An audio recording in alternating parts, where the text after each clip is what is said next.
wanted to start with my story, right? And I'm thinking about like what Andrea said about like, think about the struggles that you've had in life, right? And how can God use them? And what I have found in my life is nearly everything that I have wrestled with, struggled with, shortcomings, weaknesses, when I put that at the feet of the cross, they become the most powerful weapon that I have against the enemy, right? So that's what God can do with your weakness and your suffering. And so one of the greatest things that I've suffered in my life that I struggled with was my parents' divorce.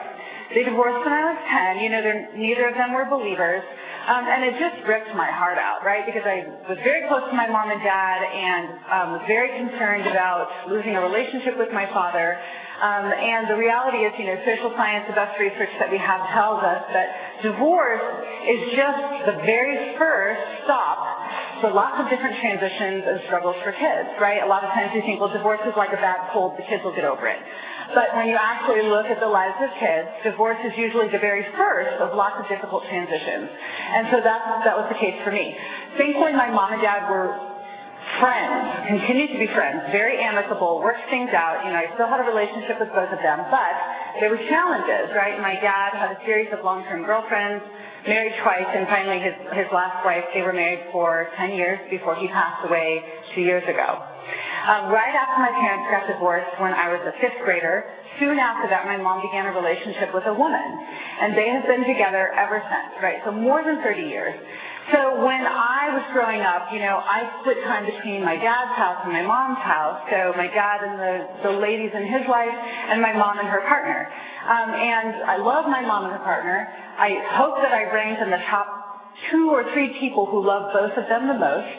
And so one of the side benefits of growing up, you know, around lots of lesbians is that you end up really loving gay and lesbian people, right? So I've felt really comfortable around gays and lesbians all my life. I became a Christian when I was a junior in high school, like actually at a Billy Graham youth rally in Portland in 1992, right? So, and then when I got to college, met my husband, I got really serious about Christ, like really, really devoted my whole life to him. We got married after college, blah, blah, blah. He's a pastor, I'm a pastor's wife. Okay, so I was just a good little girl, a good little Christian for a long, long time, and then God kind of led me to the next step, which was living radically, right? Like, I had kind of gotten into this mode of, like, being safe and comfortable. Like, something about, like, having kids does that, right? Something about having these vulnerable humans in your life says, put up the fence, make safe decisions, make sure there's enough money. And so God called us to start living radically, you know, called me to start living radically, and that involved lots of different things. But one of them was right around 2012, you know, when the gay marriage debate was raging here in the country, and it was right around the time that President Obama evolved on gay marriage, right, where he suddenly decided that instead of being for traditional marriage, he was for gay marriage, and something like shifted in the culture, I felt. That at that point, like that week after he evolved, I heard everywhere that the only reason that you would support traditional marriage is if you're a bigot, right? And I mean, like, I used to listen to a lot of national public radio. I, you know, read whatever people post on my Facebook page. But something about that, like that week, I think that media thought, okay, now that we have the president, now we can pull out the big guns, right? Now we can really, really go get those backwards traditional marriage supporters.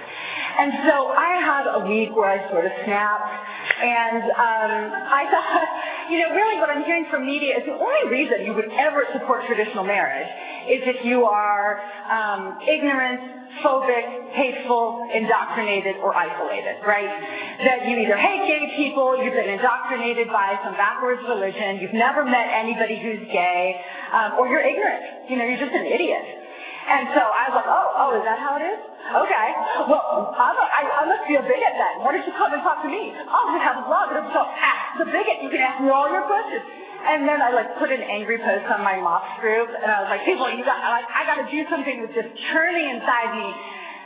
I am going to write a blog called Ask the Bigot, right? And so I did. And so I blogged at Ask the Bigot for like 2 years, or probably 4 years, right? And the whole point was to prove that there is not just rational, reasonable an impetus behind support for traditional marriage, but also to send a message to the Christian community that not only do I believe that we should be the most zealous supporters of man-woman marriage because children rely on it, but also that we can do that while simultaneously being the most loving people in the lives of our gay and lesbian friends.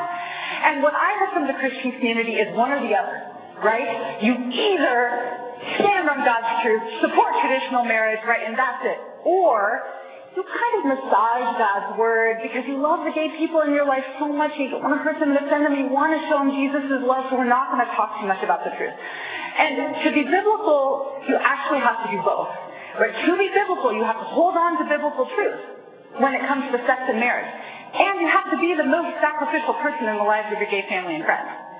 And that's really tough, right? That's like straddling a fence that's a little too high, right? That to do it, you've got to have a toe on each side.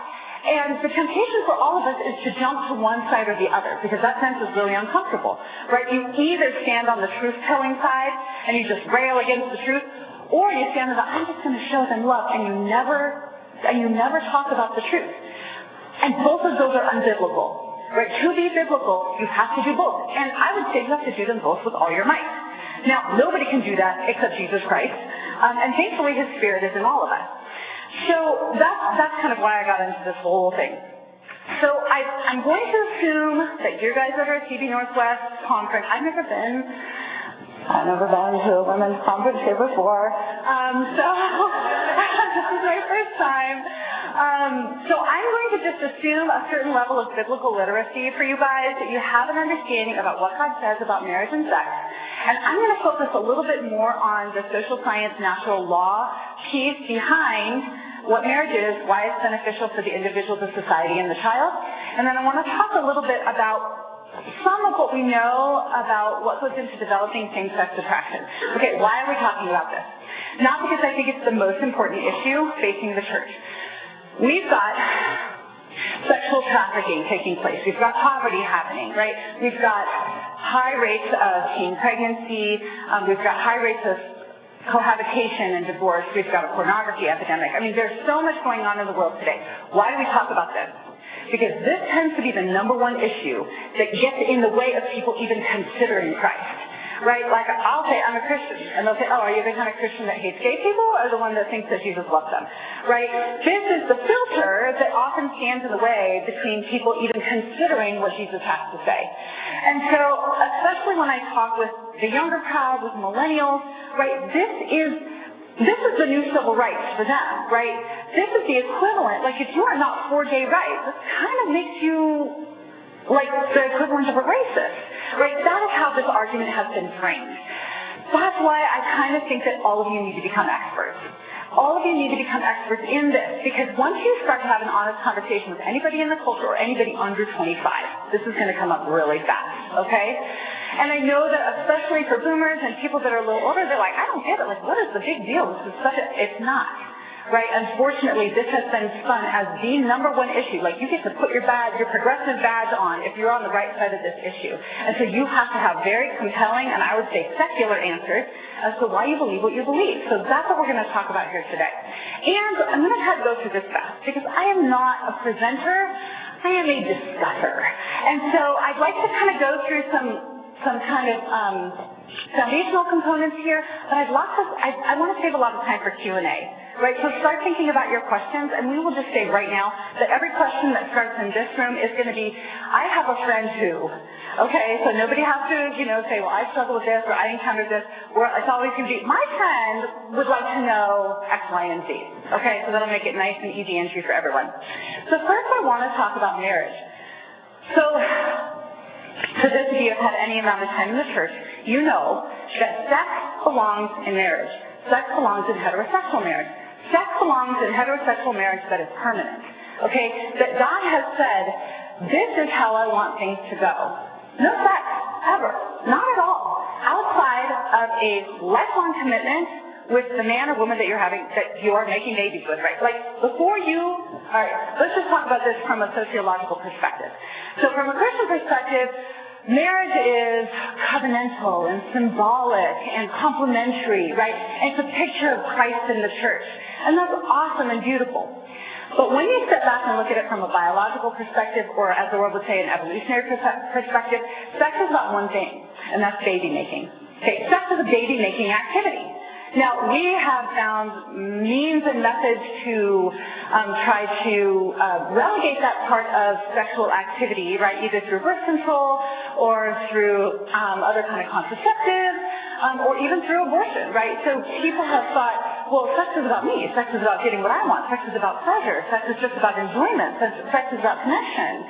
But sex is just, from a biological perspective, it is a baby-making activity. That is how our species reproduces, okay? And so, and God knows this, because God made it that way, right? God made it that the way that a new human is going to come into the world is through a man and a woman coming together in the most intimate act that takes place, like within the human experience. And he has said, you know, I know this is a baby-making activity, and that baby has needs, and that baby has rights. And the most foundational right is that baby's right to life. The second most foundational is that baby's right to both the man and the woman who created them. Okay? And so we know, especially now in this age where many millennials are suffering from the incredible fallout of the sexual revolution, more than 50% are going to make it to high school graduation encountering some kind of familial breakdown, losing a relationship with either their mother or father, or suffering a divorce, or maybe never knowing one of their parents at all, okay? We know that those kids are disproportionately at risk for all manner of social ills. In fact, sociologists would tell you that the greatest crisis that we are facing today in the United States is the crisis of fatherlessness. Okay, fatherlessness underpins every social ill that we are facing. So sometimes, you know, I'll say, okay, which of these would you solve? Which of these would you solve if you could? Homelessness? Child trafficking? Reducing the prison population? Reducing the number of pregnant teens? Reducing childhood obesity? Increasing the level of high school graduates? So, like, pick one. Which one? It's hard, right? And so that's a big one. But I'm like, well, if you lower the teen pregnancy rate, that sounds really good to me. Well, I'd like to lower the number of, you know, African-American men who are in prison. I mean, what if there was a all of the above answer? I want the all of the above answer. I want all those to go away. Do you know how to do that? Get fathers back in the home. Get fathers back involved in the lives of their children for life. Get those men committed to the women that are the mothers of those children. And this is what will happen, right? Let's look at what happens to kids who don't have a dad. 90% of homeless and runaway youth are fatherless. 90%. Okay, you get fathers back in the home, you're going to absolutely decimate the homelessness problem among youth. 70 to 85% of prison inmates come from fatherless homes. Okay? Like some sociologists have said, prisons are really just a holding tank for fatherless boys. That's what prison is. It shows the pattern that men go through who experience fatherlessness is somewhat predictable. They tend to struggle more with criminal activity. Why is that? Because fathers teach self-control, fathers teach respect for authority, fathers teach respect for women, fathers give kids the identity and the love and the affirmation that they need so that they don't tend to act out and seek that kind of boundary from law enforcement. 71% of pregnant teenagers are from fatherless homes. Kids whose parents lived separately before their birth were almost twice as likely to be overweight by the time they were adolescents. 71% of high school dropouts come from fatherless homes. Okay, so what's going on here? What's going on is that there are three staples of a child's social emotional diet. Mom, dad, and stability. Those are the foundational components of, like, the very bare bones basics of what kids need in their social emotional diet, okay? What is the one thing that guarantees that the kids can have all that? Marriage. Marriage is not just some outdated religious concept. Marriage is the uniting of the three staples of a child's diet. Okay, it's like the carbs, the protein, and the produce. Okay? Now, adulthood is like a marathon, right? Where you have to be self-restrained and responsible and self-managing and all of that. And to grow up without one or more of those staples, it's like saying, go run this marathon, go run the marathon of life without ever eating vegetables. Right? Go run the marathon of life without ever eating protein. And that's actually what we're asking a lot of kids to do. So I think one of the most startling statistics is that our Black brothers and sisters, about 13% of them will reach high school graduation having only lived with their biological mother and father. Okay, only 13%. Right? So around 87% of Black youth today are going to be deprived one or more of the staples of their social-emotional diet. Right? So we are literally starving, right, a lot of kids today. Why? Because we've accepted the lies of the sexual revolution that says you can have sex with anyone you want, anytime you want, any way you want, because sex and marriage and all of that is just about adults and what they want. Wrong. Right? Marriage has a critical social purpose, and that is to meet the rights and the needs of children. Children are vulnerable, they can't defend their own rights, they have very concrete needs, and it is their mom and dad loving them and loving each other. In the 60s, only 5% of kids were born out of wedlock. Now it's around 41. Okay, so there's no way really that we are going to be able to tackle all of the other social ills that we're facing as a society unless we first fix the family. So God is good, right? Why are we talking about this? Because a lot of people today, either out in the culture, certainly, are the younger people in our church, what they're hearing from the culture is that God's rules are punitive, right? He's just doing this because he's anti-gay, or he doesn't love us, or he doesn't want us to have fun. Wrong. God has these rules because it is good for you, and it is good for babies, and it's good for kids, right? And even kids who are 20 years old still need their mom and dad in a stable relationship. And even kids who are 25 years old and whose parents divorced still suffer, still struggle, right? It still is going to impact their outcomes later on in life. Okay, so that's marriage. That is why I am a pretty staunch marriage supporter. Marriage in the traditional sense of mom and dad coming together, committing to one another for life. Why? Because there is no replacement in the life of a child. There's no replacement. No amount of government subsidies or Head Start programs or welfare checks or Big Brother, Big Sister is going to be able to come in and replace what was lost. Okay, so that's why I love God's truth about marriage. Okay, that is why I love God's boundaries around sex. Because what he is saying is, my boundaries mean that anytime you participate in a baby-making activity, that baby is going to have a mom and dad for life. Okay? God's design is pretty fantastic. So now let's talk about the other side, right? The side over here that says, but we really need to love our gay family and friends, right? And I understand that there's tension. It's hard to do both of these, and yet it's critical. So one thing that I think is really helpful is understanding some of the underpinnings of same-sex attraction. And I'm using that term really specifically because same-sex attraction is a very real phenomenon that a lot of people experience. But I don't believe that it defines them, right? Just like I can be angry mom. I can be disrespectful wife, right? I can be mouthy political junkie. Okay, I can be all of those things. None of them define me, and none of them should rule me. I should rule them. Okay? But same-sex attraction is not necessarily, I don't think, should be the identifying mark of somebody, but it's a very real part of a lot of people's stories. And so I wanted to talk through a little bit of what are some of the commonalities that go into the stories of people who experience same-sex attraction? Because a lot of times these days we're kind of faced with this false dichotomy of, well, it's either genetic and completely predetermined, or it's just a choice that people make, right? And the reality is that neither of those explain all of the factors, right? Because it's complex. Human development is complex. Certainly the development of our sexual identities and gender identities is complex, and we do everybody a disservice by oversimplifying it. So let's just kind of go briefly through some of the common factors that people experience. Now, I'm not going to try not to make this too complex, but I also want to be fair and say that a lot of times people think, well, what gay men experience and lesbianism, it's the same thing. But men and women are different.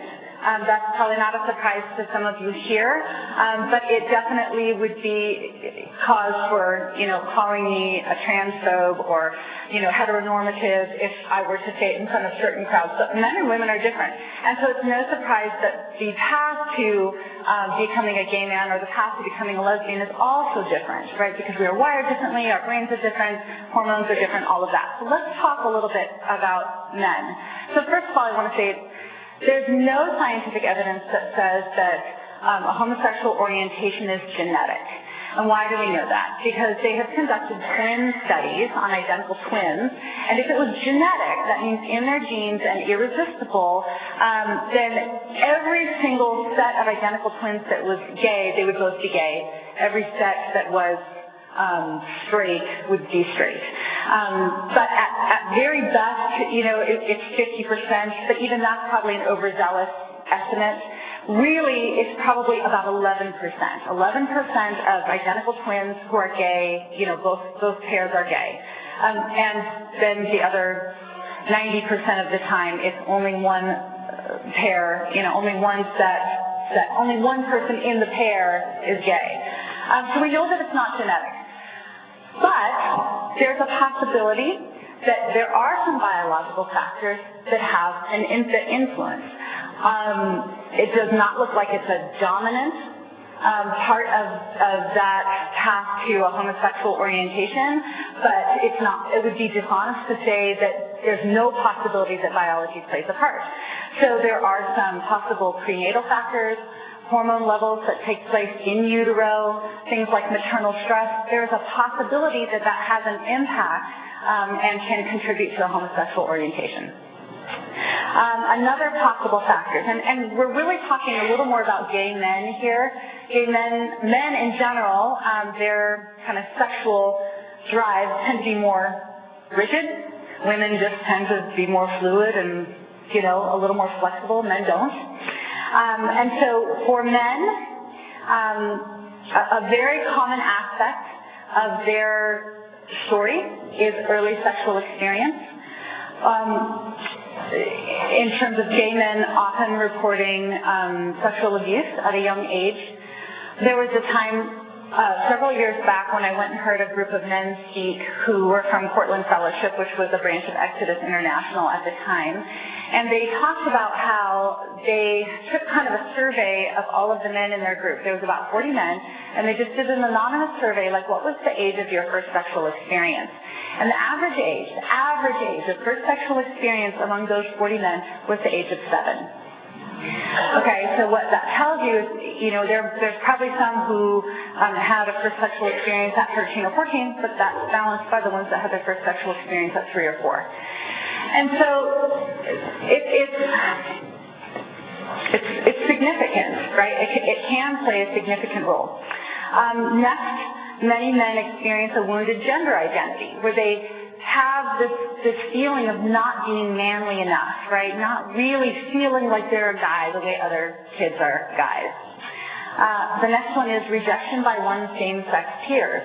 That oftentimes they talk about how they were bullied or rejected, or they were never chosen to play on the football team, or they didn't feel like they could connect to their same-sex peers, or their same-sex peers specifically ostracized them. Another one is distance, absence, or rejection by one's same-sex parent or other influential male adults.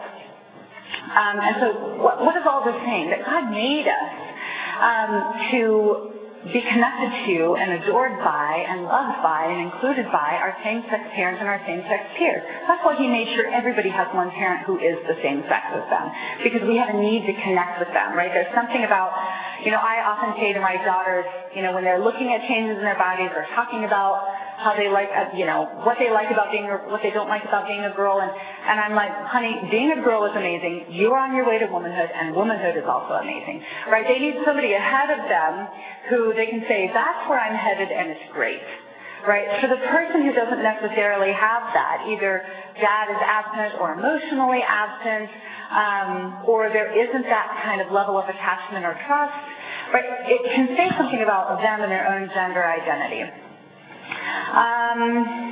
Pornography.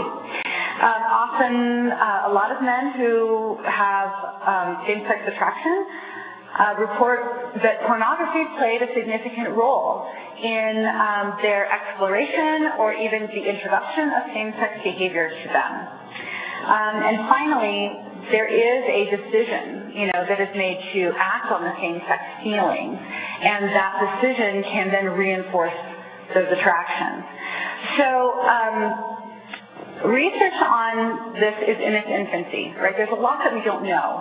And so I want to make sure that we're clear that I'm not saying that there's a formula to being gay, right? If this happens, and this happens, and this happens, then you're going to be gay, right? Or if you never have these things, then you won't be. But the reason why I'm talking about this is because when I first learned about this, the result was compassion.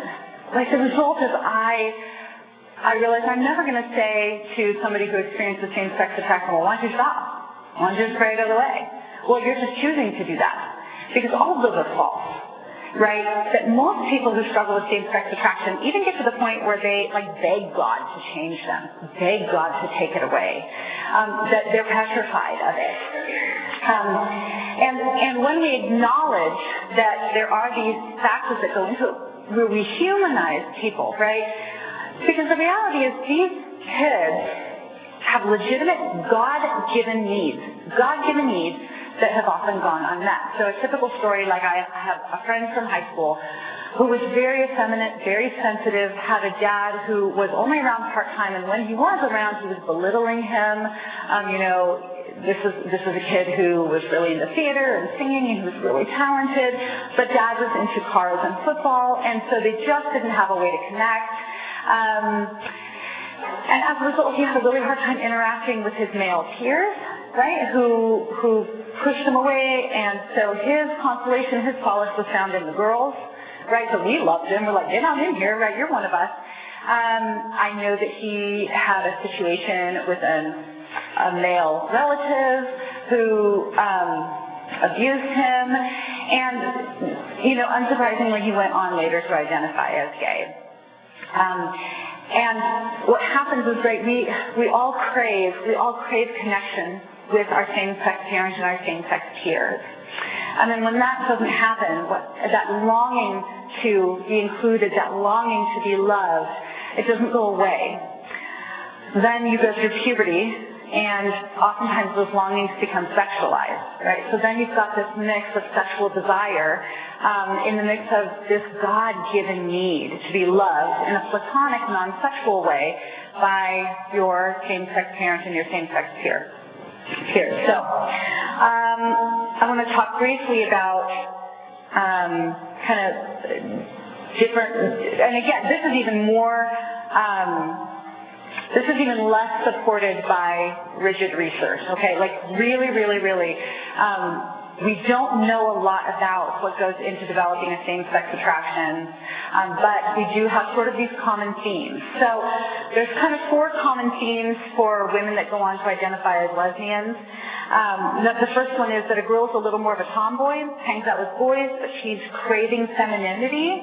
She's craving female support and connection, and so she kind of follows that similar path to gay men, right, where I'm craving this, I'm not getting it, and so then it kind of becomes sexualized, and then they start down that path of needing that connection in sexual ways rather than in platonic ways.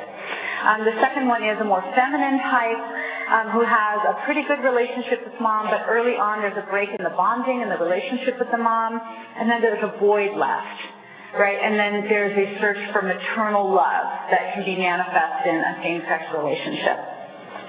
The third is a girl who is abused or molested by males, and so she can retreat into sort of a female community to protect herself because men are dangerous, and so she finds that connection and belonging with other women. And the fourth is an emotional dependency that can occur between two people who become overly involved with each other, and then they develop a physical relationship off of that. And I actually know several women who would identify themselves as heterosexual now, but who did have, times in their life where they developed a really intense friendship with another woman. They started spending all their time together, had all these connections, and then it became a sexual relationship. And then both of them later stepped away from that and now are in heterosexual relationships. So, again, why are we talking about this? Because it allows us to have a more compassionate response, to understand that most people who would identify themselves as gay or lesbian are not just saying, I'm going to choose this, and I can stop whenever I want, right?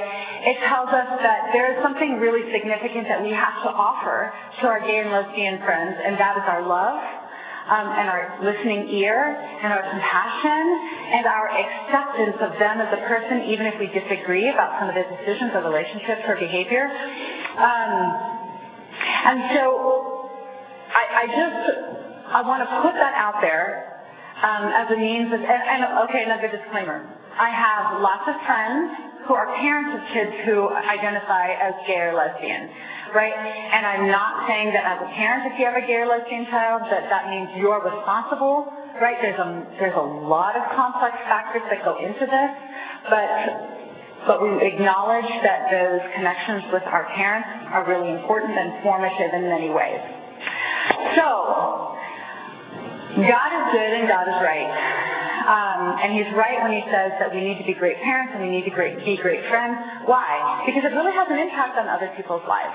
Right? We have a role to play as being loving, affectionate, connected to our kids, to standing in the gap for kids who might be missing out on a parent figure, for offering love and friendship, and I'd say radical sacrificial friendship for those who identify as gay and lesbian in our life. And that we can do all of that while standing on the truth about God's goodness for marriage and sex at the same time. And I'd say, again, that we really do need to do both of those to be biblical. So, that's over. Let's just have some questions. I would rather just answer questions the whole time. So, do you have questions? Perfect. Thanks so much. Yeah. How do you diffuse a situation where you're meeting somebody and you say you're a Christian and they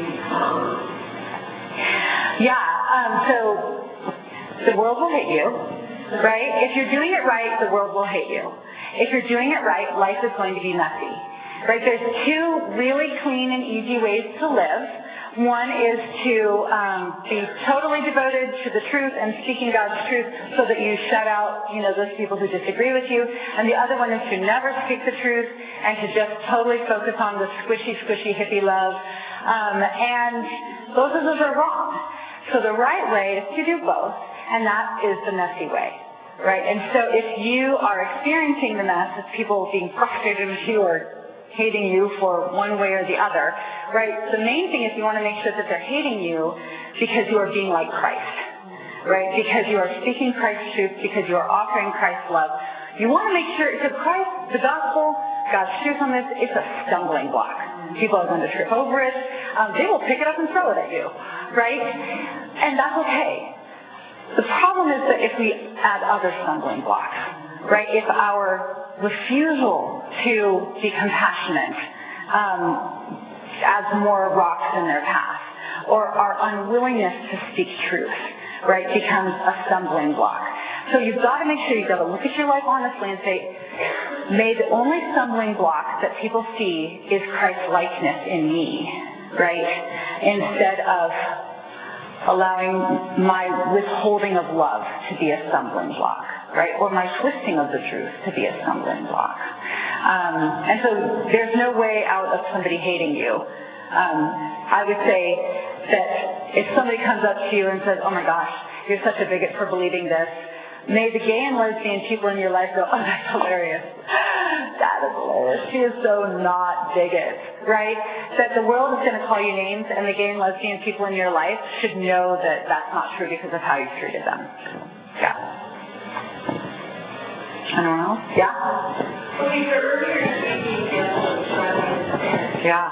So, what do you do in a situation like a family member who is inviting you to their wedding? Yeah. Yeah. Yeah, so I think that I would say you have to look at what is the purpose of the event, right? So I would say when it comes to, let's say, a sister who's same-sex attracted, right? You should be throwing her birthday parties, inviting her over for lunch, watering her plants when she's gone, because those things have to do with loving her and connecting with her and celebrating with her. What is a wedding? A wedding truly is the celebration of a sexual union. And when you go, you are saying, I agree with this. I mean, in fact, most of the weddings that I go to, there's actually a place where the congregation's like, we're going to support you, we got your back. So I won't go. And that's probably the hardest decision that I've made, because I, like, on that scale of, like, truth teller, grace giver, I'm on the grace giver side. Like, the truth telling is the part where I need the Spirit's help. The grace giving is the part that just kind of flows out of me naturally. But the same-sex wedding is where I would draw a line, you know, because it is communicating, I approve of this and I support this. And I know that there's some Christians who would say, well, but I'm not. And I'm like, well, there's that passage at the very, very end of Romans, you know, where Romans chapter 1, where it lists like those 31 things that happen when people turn away from God. And it's all bad stuff, right? But it's also things like gossip and disrespecting parents and things that I have done. But at the very, very end it says, so all the people who do this, you're condemned. Oh, and by the way, anybody who approves of that stuff is condemned too. So attending a same-sex wedding looks an awful lot like approving of, you know, that behavior. I think that's a really hard one. Next. Get it out, people. You got 19 minutes. Yeah. You know, it is one thing. Okay, so I have a friend. Yes. And hoping support and love on that friend, and yet how do I integrate my children into that relationship? Yeah, judiciously, carefully, right? So I did a video on this. So one of the things, I've got two organizations that I work with. One of them is called Cana Vox. Cana, like the wedding at Cana, and Vox as in voice, right? Latin for voice, giving marriage a voice. And so one of the things that I do for Cana Vox is I do videos on questions like, should I go to the gay wedding? You know, what do I do when my friend's invited over to a party of a kid who's got two dads? So there's one of those videos is called, should my kid go to the party? And this is in essence the answer. That classical educators sort of have a working philosophy on child brain development. And it is that up until age 10, kids are sort of in that memory kind of sponge phase where everything they see and hear, they just soak it up unquestioningly, right? That's why Awana is killer for young kids, because they can just memorize all the verses, and I'm like, oh my gosh, what does Psalm 82 say again? And that's because their brain is wired to just bring in the information. So then around age 10, 11, 12, 13, a switch gets flipped, and they start to go, but why? So how do we know that Jesus is the only way? But, you know, our friends across the street, they don't believe in God. I didn't even know that was okay. Is that okay? Because they're now starting to think critically about all the things that you talked with them about up until age 10. And that is an awesome opportunity to walk your kids through really difficult issues, right? You need to capitalize on that. Don't avoid it, like feed it, right? That is the time to feed them great answers to their questions. And then you get onto the rhetoric phase. The classical educators would call that grammar, logic, rhetoric. So the rhetoric phase is more like the high school age where you teach them to articulate what they believe and why. So what do you do about a friend who is in a same-sex relationship, or a family member who, has, where there's two husbands or two wives or something like that? And I would say, be really discerning up until age 10 especially at what you expose them to, because that is the age to really saturate them in truth and beauty. Now, I have friends who are gay or lesbian who are not aggressive, about their lifestyle or what they believe. And those people, they come over to my place and they're welcome all the time. And then there are others, not just gay and lesbian, but even people who have different worldviews, like some Mormon friends, or, some people who are more atheistic in their beliefs, who I wouldn't leave my kids alone with, right? Because I don't necessarily want them to be soaking up that worldview when they don't have the critical thinking skills to process it. So then, if it's me, right, around age 10, 11, 12, that's when I kind of purposefully start introducing difficult concepts with my kids because I want to shepherd them through everything in the world while they're in my home. Right? I don't want them to go to college and go, oh my gosh, I've never encountered debates on evolution and I don't know what to do with this, right? I want them to go to college and be like, yeah, I know, I've been through that. I get it, microevolution, macroevolution. Let's just get on to micro stuff because the macro stuff just, doesn't have any scientific basis. Right? That's the response that I want from them. And for, okay, quick story time. So I started to do this with my oldest daughter when she was 11, right before she went to middle school. And I spent that summer before because it was her first time going to public school. Like we sort of follow that philosophy and we say we've tried to do private school for elementary school, but we've switched to public school later on because we want to shepherd them through all these questions while they're still in our home. So that summer, we talked about everything. We talked about abortion and homosexuality and transgenderism and all these things that are aggressively promoted at the school that she went to. And, I was never sure, like, how much is she getting? Like, what is she retaining? And so one day, like probably 4 months later, we were walking home from the bus stop, and she said, yeah, Ella gave me her persuasive essay to read. So she's a 6th grader. Ella gave me her persuasive essay on why gay marriage should be legal. And I'm like, oh, well, how'd that go? And she goes, I just read at the bottom, talk to me at lunch. And so I was like, okay. And so I said, well, what happened at lunch? And she said, well, Ella sat down, and in front of all their friends, like they got this little table where all 10 of them eat together, and Ella turned to me and said, so, you don't think gay marriage should be legal? Right? And she said, and Mom, it was crazy. Like, all of my friends just went, right? And like, the air was still and nobody was talking. And my daughter goes, no, I don't. And Ella said, but that means you hate gay people, right? And my daughter goes, no, I don't. My grandma's gay and we really, really love her. So, what's your argument? Right? So she just like kind of dished that off, right? Because what she knows is she knows that we've already proved that we love, like we have demonstrated it. They know that grandma and her partner can come anytime. They know that mommy thinks grandma is like the greatest woman ever, right? So that doesn't even enter her mind at all. So her friend goes, well, if a man and woman love each other and they can get married, then 2 men who love each other should be able to get married, and 2 women who love each other should be able to get married. So that's why. And my daughter goes, well, a man and a woman make a baby. 2 men don't make a baby. 2 women don't make a baby. That's why it's different.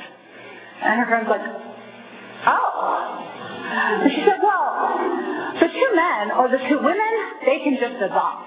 And my daughter said, no, adoption is not about giving kids to adults. Adoption is about finding parents for kids that don't have any.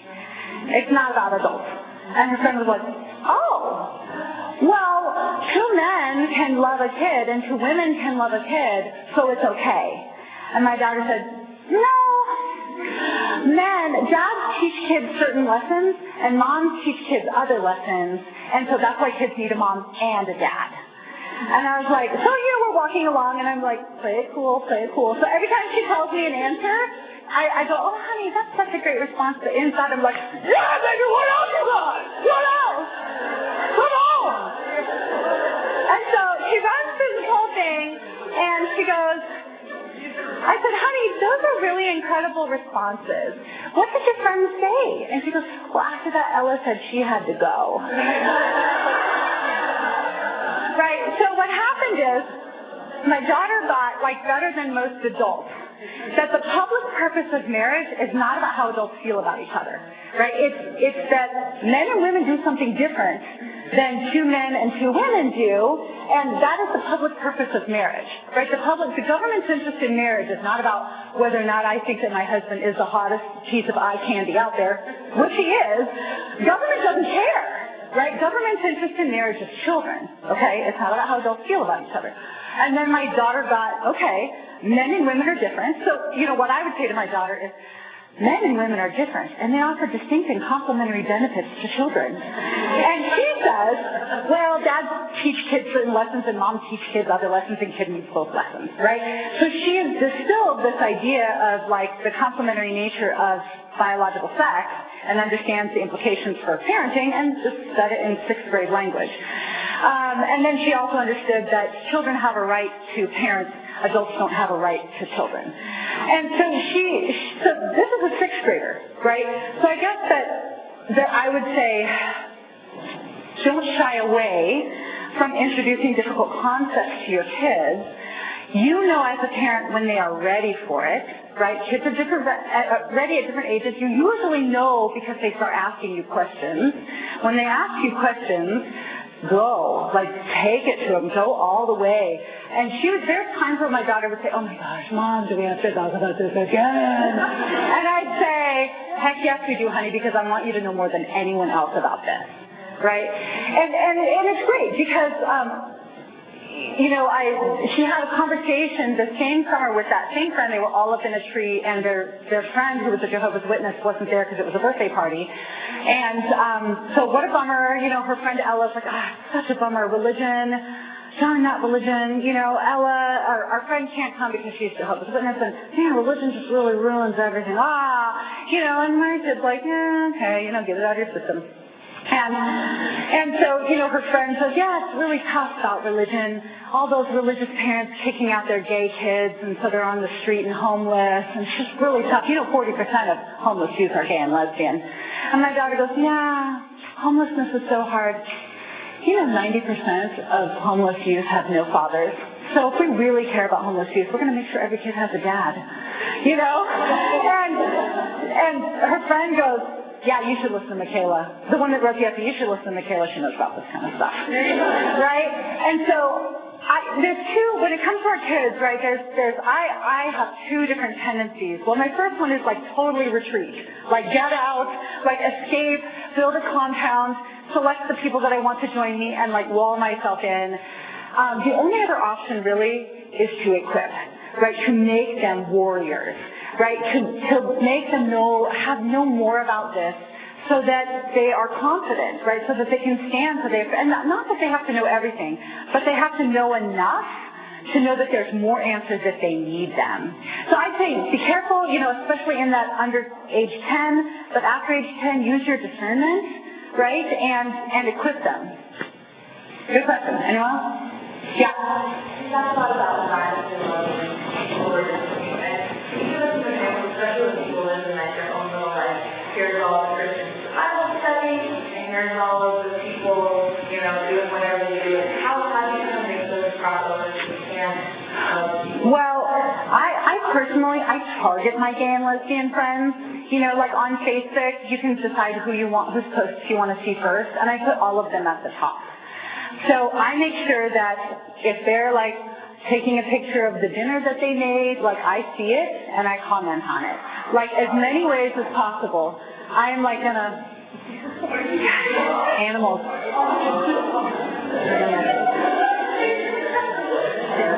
So I make sure that I am putting into their bank account, right? That like I am making deposits all the time, right? I'm like saying, oh my gosh, what an amazing trip you just went on, or wow, you'll have to teach me how to bake that mustard chicken, or whatever. Like as many touches as possible with my gay and lesbian friends.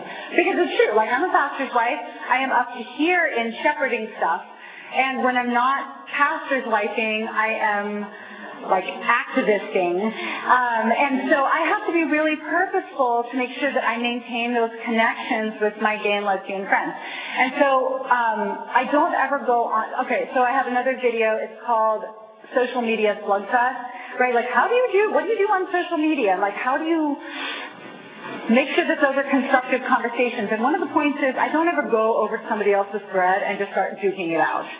I use that time on their wall and stuff to just pour in and affirm and love and connect. And every now and then I'll find an article or something that I think really captures biblical truth or a compelling story, and I will put it on my wall so people know where I stand. There's no mystery to my friends about what I believe and why I believe it. but I'm also not kind of aggressively going out and starting fights. Not that I don't have that in me. I just have to keep it in check. Yeah. How would you suggest doing that if you've made the choice to let the other people? Oh, then just say, God, you bring the people to me. No, I have family members. Yeah. My sister is married. Yeah. Boy, as my nephew. So, like, how do you have those? It's so easy to do the love and everybody. Yeah. But how do you have those truth talks without instigating right? Well, so for me, with my non-believing family and friends, I actually don't initiate those conversations, right? I say, God, if you want me to have that conversation, you open the door, and then, dear God, give me the courage to say what you want me to say without backing down, right? Because I've had that door open where God, like God will serve people up to me on a silver platter. You know, gosh, my life is so hard. I have this one gay friend that I noticed was like 10 minutes from me. He doesn't live in my city. He was passing through. I saw on Facebook that he was in the area. And I just went, oh my gosh, I'm 10 minutes from you. Get over here. Let's have coffee. Right? So he came over. And we spent like 45 minutes of him just talking about his last boyfriend and all that they went through and being pretty graphic about some of the stuff that they... And I just was like, okay, Jesus, what do you want me to say now? Okay, how about now? Well, God, what do you want me to say to that? And there's times, you know, where I think that there was opportunities there that I didn't take up because I was scared. And after that I said, God, next time, because he was almost begging, is there anything else in this life? And I was going, I just think you're great. You know? And so I said, okay, I'm not going to do that again, God. With your help, you've got to give me courage. If you open that up, if you serve them to me on a silver platter, God, give me the guts to say it and then give me the words to say it. So I would say, don't worry about like busting in and being like, I got to tell you about this, right? But if they open the door, then with God's help, walk through it. Yeah. I work with adolescents that are the whole spectrum. Yeah. Juvenile delinquent to addicts to dysfunctional homes. And so I've come across the whole assortment of that. And everybody knows how I feel. Mm-hmm. But I'm starting to get questions that are just blowing me away. And there's one young character that he suddenly has taken a shine to girly stuff. Mm-hmm. Nails, sure. like lipstick, right. and stuff. And so I if I like the color, I'll I like this color better than this, or yeah. whatever, instead of being, should be wearing it. Yeah. So if I'm trying to do it that way, and I understand that I had this other young man who had been around with many partners, both male and female. And all of a sudden he asked me about my marriage, the length of time I've been married for 43 years, and he goes, how do you do that? Which helps only because totally. He would ask different things, and I know he's being curious. I'm trying to figure out if he made a comment about the partner thing. Yeah. And I really didn't say it, and I thought it felt very good. And sometimes the answer is don't talk. Right? A lot of times that's God's message to me. Don't talk. Just listen. Right? Because really, if they're suffering, what they really need the most is connection. Right? They don't need you to minimize it, try to fix it. They just need connection. Right? So you have that to offer. I'd say that population that you're working with, that age group specifically, what developmentally is going on with them, that is the age where people are saying, who am I? Right? They're looking for their identity.